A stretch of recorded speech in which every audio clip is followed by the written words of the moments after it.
Welcome to another episode of Game Time. I'm JP Murrieta, and this week we are at Eldorado High School, home of the Eagles, and we're here to talk to the girls soccer team and head coach Aaron Forrester. Thanks for joining us. Thank you, sir. Let's dive right into it. The soccer brackets were released. Eldorado's a 3 seed. What do you think about that 3 seed? Is it what you expected? Do you like it?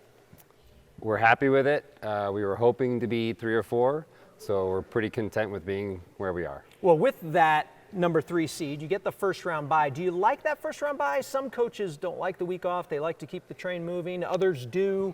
What's your philosophy? We need it, so I'm happy with it. We need a little time to rest and recuperate from the district season. We also need some time to actually do some training, so it's a good week for us to get all that in before our first game. What do you do during the bye week to train and get ready for the postseason? Work on the deficiencies we've had for the last few weeks that we haven't been able to work on. I can't imagine you've had too many deficiencies. You're 15-2-2 on the year. Your only losses to Hope and Piedra Vista. Did you expect this sort of season from this team? Not this good. We were hopeful to be good. I thought we'd be good. We have 9 seniors. We've got a lot of older upperclassmen, so I thought we'd be good, but I didn't think we'd have as good a season as we did. Who's getting it done for you, these girls behind you? It's our 9 seniors. We have 9 girls, and they're really showing a lot of leadership. So we had 1 game, we had 10 goals, we had 9 players score. So it's a lot of girls all working together. You obviously saw the Class 5A bracket. You're the number 3 seed. Top 4 teams get the bye. What do you think about the seeding and the bracket and those first round matchups and who you're waiting to see? Cleveland's been the best team all year, by far, the class. So I think that's correct. And it's whoever has to go face them first has a tough draw. Everybody else 2 and below, I think it's pretty accurate. It's a tough draw to go to Las Cruces also, and they're a really good opponent. So we'll have to see how this shakes out for us this week. This is your second year as head coach of the Eldorado Eagles. How has year 2 been? Has it been what you expected? It's been a lot better. I think we were a little bit afloat last year, and we've been able to establish a lot of culture this year.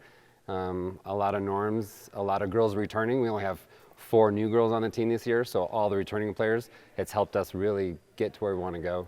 What sort of culture did you want to establish with this group and this team? Values, why they're here, why they're working, sacrifice, all the items that they outlined before the season, they've really worked hard to accomplish. Eldorado last won a state title in 2013 in girls soccer. What do they have to do that again? Sacrifice, work together, head the ball. He's consistent, right? The things we've shown that we're good at through the season, we have to keep doing them.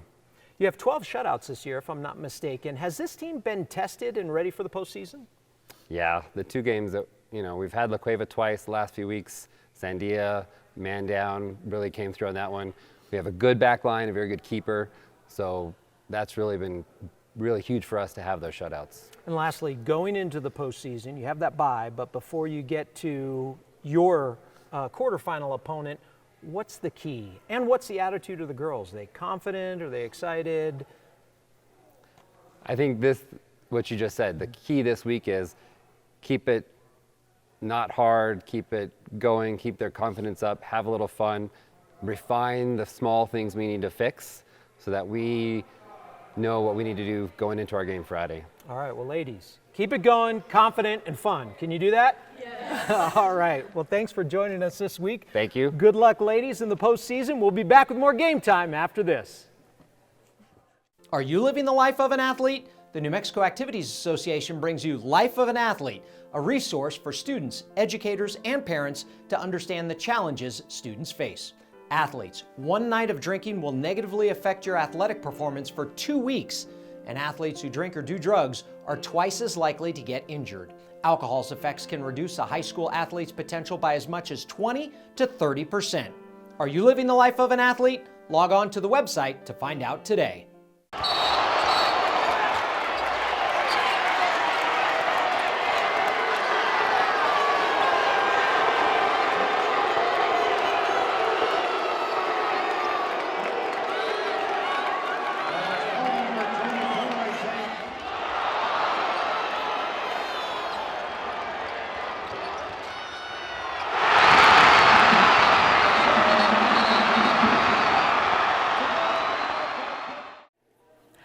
Hi, I'm Riley Espinoza from Eldorado High School. Welcome back to Game Time. As we mentioned before, the Fuddruckers State Soccer Championships begin this week. We already know the Eldorado Eagles are in the field, and we saw all of Class 5A. Now let's take a look at the rest of the brackets. Let's start with the girls' Class A through 3A bracket. Sandia Prep is the top seed. They are the defending state champ. Sandia Prep returned virtually everyone from last year's title team. They only lost one senior. Their only losses are to St. Pius, Hope Christian, and Eldorado, all schools in a larger classification. Sandia Prep has won 5 of the last 6 state titles. They have 10 titles overall as a program. If you were to be going from the very first day to today to every state tournament that I prepared for, it really is this tradition that we build here at Prep. This is not something that's unexpected to us. It's something that we know that we've worked for. It's something that we as players, we as a team hold ourselves accountable for within the school and the community. So it's exactly that, making sure that we carry that kind of pride into every game that we play in the postseason. This is what the girls' Class 4A bracket looks like. Hope is the undefeated #1 top seed. The Huskies won it all last season and have one of the top scorers in the state in Savannah Sanchez. Hope, Academy, St. Pius, and Los Alamos all receive first-round byes. Academy has senior scoring machine Anna Babinski, who's racked up over 100 goals in her high school career. I didn't really have a goal when I started my freshman season, but I looked at Eliza Mariner, a previous Academy soccer player, and I kind of looked at how many goals she scored, and I kind of based on her record, I kind of wanted to work towards that. She's obviously a tremendous athlete, she's very competitive, incredible work rate. She wants to win. She wants to be the best. So you couple all that together with a not bad soccer player, and you've got a pretty formidable player. Moving on to the boys' bracket, Sandia Prep is tops in Class A through 3A. The Sun Devils are the 2-time defending state champ. They have an experienced group with 8 seniors. Defense and goalkeeping have been outstanding. They have 13 shutouts on the season. They've only given up 10 goals in 19 matches. And offensively, senior Finn Saunders is one of the top players in the state. Head coach Tommy Smith is in his 25th season and sizes up the field for us. We saw Hatch Valley, they were in our tournament. They actually beat us early in the season. I'd like to see if we could play them again at some point. I've seen Santa Fe Prep, I've seen St. Mike's, we've seen some of the other teams. On a given day, if you don't come to play, anyone can beat you. So we're looking forward to the challenge, and hopefully we play our best soccer. In Class 4A, Lovington earned the top spot as the #1 seed. Lovington was the state runner-up each of the last 2 years. They are 17-2-1 overall. They haven't lost a match since the end of August. We talk about it early on. It was like, hey, that was our message. You got to leave your mark. What's your legacy going to look like? And we felt like we've done a good job. But at this point, we want to establish that we are a powerhouse program in the southeastern part, and for the most part, we feel like that will solidify it. In Class 5A, Volcano Vista, Centennial, La Cueva, and Hobbs are your top 4 who get a bye into the quarterfinals. Volcano Vista is 14-1-3 overall. Their only loss is an early season defeat to Sandia Prep, and they haven't lost since then. The Hawks last won it all in 2014. The first round games will take place this week, and the state soccer finals will take place November 4th and 5th at Cleveland High School.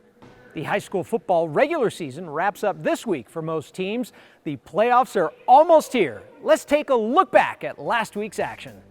La Cueva continues to put up points. They scored 48 or more for the 5th straight game. The Bears beat Sandia last week 55-20.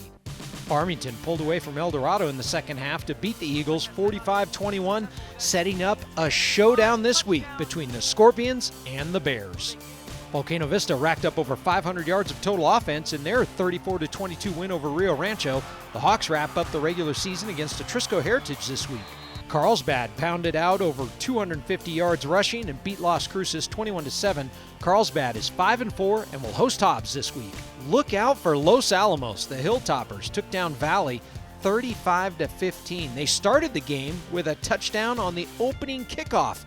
Los Alamos has a shot at a district title if they pick up a win over Del Norte this week. Silver improved to 8-1 overall with a 36-0 shutout over St. Pius. Silver's Ricky Vasquez with a pair of scores in this one. Silver will take on Valencia this week. Robertson had a pair of kick returns for touchdowns against Raton. That was the only time they found the end zone on the night, but it was enough to beat the Tigers 12-7. Next up for the defending state champs is a date with crosstown rival West Las Vegas. Ruidoso hasn't lost since the last week of August. The Warriors improved to 8-1 with a win over Hope Christian, 45-9. They've only given up a total of 9 points in their last 3 games. Ruidoso is at Dexter.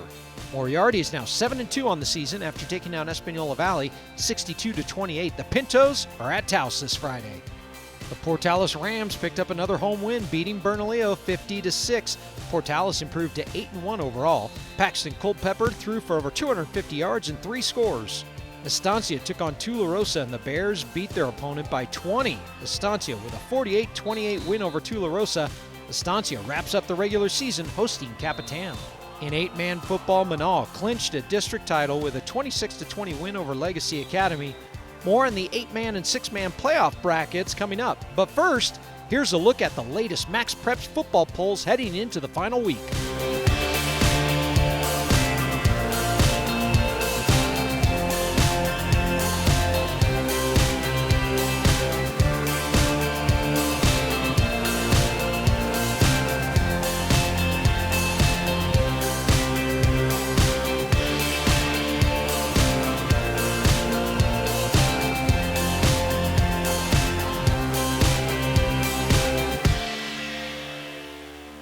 Hi, my name is Ava Forster from Eldorado High School, and we'll be back with more game time after this.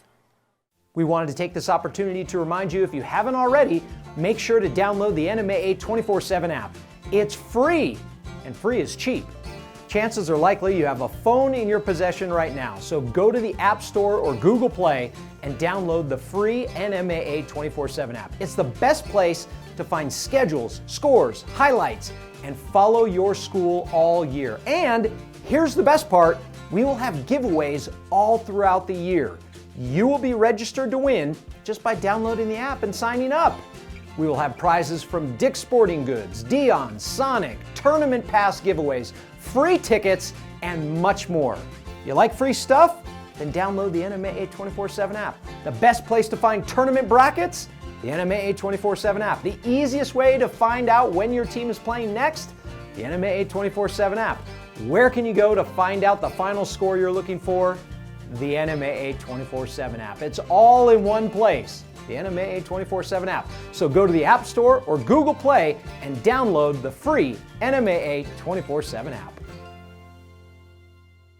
The 6-man and 8-man football brackets for the Nusenda Credit Union State Football Championships were announced just this past weekend. Let's take a look at who punched their ticket for the postseason. The 6-man football bracket looks like this. Gateway Christian is your top seed. They've blown out the competition by a count of 432-37. Gateway Christian is currently on a 20-game win streak. Mountain Air is the 2 seed. They are unbeaten and averaging over 61 points a game. Gateway Christian is the defending state champ, and last year's game was an emotional one as Gateway coach Mickey Reeves collapsed and later died on Championship Saturday. He will never be forgotten by the program. Last year's was unexpected. Hopefully never go through that again. You want your kids to overcome trial and adversity, but when you lose not only a coach but a good friend, I've coached against Mick for 6 or 7 years, coached with him for 12 years, day in, day out on the field. As I said a few times already, he was coaching 2 of my sons on the field. Minutes before he passed away, he was working hard to get my freshman son, who had to come in and play quarterback because of the injury to Hurley, an opportunity to throw a touchdown pass to my junior son. And when they made that play, he said, "Hey, we used to call that the Reeves. We're going to call it the Wiggly." And those are things, that I get emotional about, because it wasn't for Mick. It wasn't just a job. It was an opportunity to work with young men and hand something down, experiences that he had. And, my kids relive experiences. He talked about playing different places. And Mick had some incredible stories playing against great athletes and being a great athlete. And so they always looked up to him for that. But he also had a very, if you didn't know him, he was brash on the outside and soft on the inside. He had a real personality and a way of getting to know kids and establishing a personal relationship and building them up. I mean, he's coached kids. I've never had an athlete at this school that was of the caliber of Mick's level, but Mick never, ever thought about that. He said, hey, an athlete is a guy that comes out and works hard, does this, talent's on God, effort's on us. Those are things we said all the time, but he lived that. And so he made these guys feel like they were Division I recruits when they're, when maybe they'll never play another down after high school. But he made them feel important, that what they were doing was important. 6-man, 8-man, 11-man, he said, it doesn't matter. It's all competition. And when we get out there, we want to win. We want to sharpen ourselves. And so losing him at halftime was, I can't even put into words what that was like. I know Justin and I, all of our staff we were in a little bit of shock in the moment. I had to take over play calling, which is not usually that big a deal. But in that moment, it was really hard to think about the game, think about Mick. We were obviously praying for him while we were playing. The kids were asking in between plays, but for them to come out and we just grouped up, and I just said, what would Mick tell us to do if he was here right now? He'd tell us to finish. And so those guys said, yeah, absolutely. We're going to win this. We're going to do what we're supposed to do for Mick. I said, we're going to work hard. And then as soon as this is over, we're going to go check on him, and we're going to show up there and tell him we did what we were supposed to do. And then obviously we never got that chance. Mick passed away before we got that. But the way they handled that adversity, we celebrated the win for 15 minutes, and then I had to take him in the locker room before word got out and let him know that Coach Reeves had stepped into heaven. And that was one of the hardest moments of my life. But at the same time, what has it done for us this year? Bonded us. Our motto this year was united by trial. A lot of those seniors, sophomores, those guys who were on the team last year understand what that means, that adversity sometimes is bigger even than the game. It's bigger than life. And how you respond to those things determines who you will become. And if we're going to honor what we thought Mick did for us, we have to live that way, not just talk about him, but live from that moment. And these guys have done a really good job this year of doing that, showing up, working hard, keeping our head small, heart big. And hopefully this season is not just for Mick, but it's hopefully he'd feel honored in the way we prepared, the way we played. And we want to keep talking about him because I don't want his memory to fade, not in my life. And he certainly won't ever be forgotten, but I want to keep that memory around and have his influence here as long as possible. Here's what the 8-man football bracket looks like. Lordsburg is the top seed. The Mavericks are unbeaten with 11 seniors on the squad. Tatum is your defending state champ. Tatum and Melrose played in each of the last 2 title games. Melrose has played in 6 title games since 2014. The only New Mexico teams Melrose lost to this year were Lordsburg and Fort Sumner House. Fort Sumner House is undefeated. They're the 2 seed. This should be a fun postseason. When we dropped the 8-man this year, everyone, oh yeah, 8-man's, you should be easily hand that, state champ. I'm like, no, I don't know what people think, because 8-man is tough. There's some great coach and good traditional teams in 8-man football. We have Melrose, Tatum, Fort Sumner. I can just go on and on. And Logan and Magdalena. These teams, they're good and they're very, very well coached. I don't know. I just don't know if the 8-man coaches get enough credit, because, man, I'm very, very impressed with the coaching ability of the 8-man coaches and their players, and then the pride in their communities. We've been on the road a bunch this year, and it's pretty amazing when you go to these venues and the place is just packed. It's exciting. Our kids my players are, they've enjoyed this year a lot. It's been a great thing for our community. For classes 2A through 6A, the brackets will be announced on the Seating and Selection Show Saturday at approximately 9:30. The show will be streamed on our website. So go to our website, nmact.org, and right there on the home page, scroll down just a little bit, and the Seating and Selection Show will be streamed live at approximately 9:30 in the video window marked Game Time. Good luck to all the soccer teams and football teams in the postseason. At this time next week, we're talking playoffs. We'll see you next time on Game Time.